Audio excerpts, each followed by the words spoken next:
Today on the Messy Garage, something that can save your tuchus.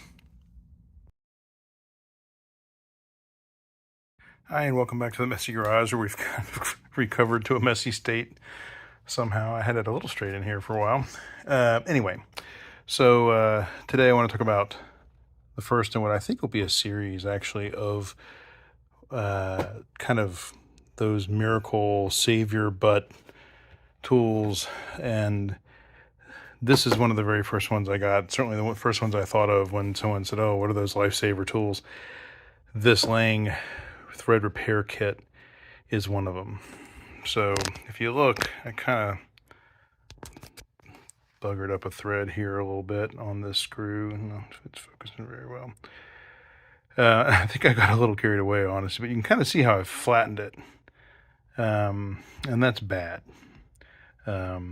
This nut won't go on there. I'll show you here when I'm getting ready to repair it. But anyway, so what this kit comes with is, except I'm missing the 6, but these are not tap and die exactly, in that these don't cut new threads, they reform threads. So whether you have an interior, like I had on my wife's Honda, that's the reason I got this originally, we were putting rear shocks on it, and the bolt wouldn't go in, and it felt really jammed up, and the bolt was fine, but the threads on the interior were bad, and we used one of these to fix it after a little bit of a wait. So this is, just so you know, the Lang 971 kit. This is the 48-piece kit, which is the bigger one. For me, the only thing I would say is I probably would have bought just the metric set, as I've gotten very little use, maybe a couple times out of the or the SAE side, but in any case, the metric has kind of more than paid the bill for this kit. And I have seen some non-Lang. Lang does it for Castor, Kastar, and the Snap-on kit used to be this also. I think maybe they've moved away. I'm not sure. Doesn't matter, because this is the Messy Garage, not a pro garage. In any case, so what I'm going to do is use the number 8 that fits this, and in this case it's a 13 mil socket, and it's just a little boy in a vise. Now I picked a dumb screw because it's not hex, or dumb bolt I should say, but it'll work out for purposes of demonstration. All right, so this is the setup. We put this guy here in the vise, and just to show you, this nut kind of goes on, but it stops right about there. It hits all those flattened threads and won't go down anymore. So what we're going to do is get the thread repair guy on there. He feels pretty flat and even, but he's also stopped. So he just needs a little bit of help. So let's give it to him. So in this case, this guy is 13 millimeters and they get bigger, so it's not a set thing, which is a little unfortunate, but just got this set on Tighten. And I'm trying to be I'm not trying to really wail on this. I'm letting it do what it wants to do here. And I'm past it. So I can kind of go into spin mode here on the roto. Switch it off.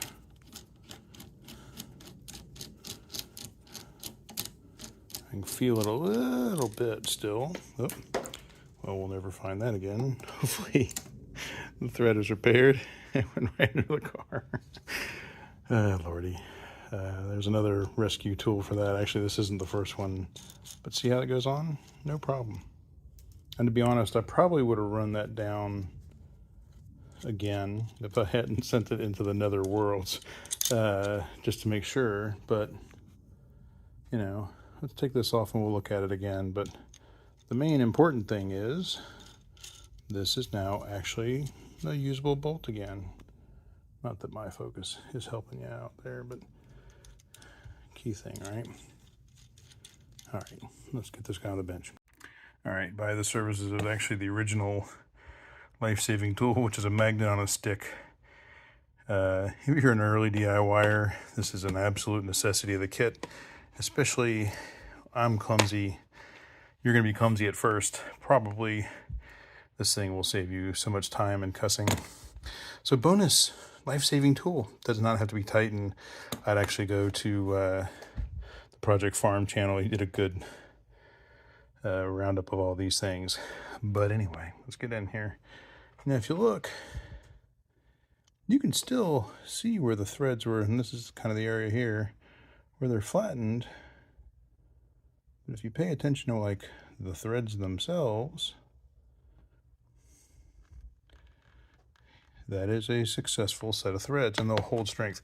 And the reason you don't want to use a tap and die set as opposed to a thread repair set is a tap and die would have shaved metal off of those flat areas. It would have cut this, and that makes it a weaker fastener. I mean, in a pinch, I mean, you got to get something done, sure. But I would tell you, just as a DIYer, I have had many uses for this. I'm going to replace my 6. Lang is good about that. But I have never had a time when I wished, for me, because I don't fabricate, I'm not making anything. I'm just trying to keep my stuff on the road. And I've had to repair a lot of threads. I've never really had to cut new ones on purpose. So I would tell you, the Lang stuff is great. You know, if you are like me and you don't know, you're just working on a car that's mostly metric, and even the American cars are mostly metric these days. They do have metric kits. I would encourage you to get as complete a metric kit as possible. You know, this is 6 all the way to 14 with multiple thread pitches. So for example, I think that's 1.5, 1.25, and 1. And they are marked in very small print. So that's the 1.5. This is 1.25. So anyway, now you kind of see what I'm talking about. And that covers most of what you'll find. I did have a situation where I was changing brakes on the Volvo and it wanted M9 by 1.25, and that's a really weird size, and this didn't have it. But boy, has this come in handy many times, because a stuck bolt or, you know, bad threaded hole or whatever is such a showstopper if you don't have this. And it's really a bad idea to cut them instead of repair them.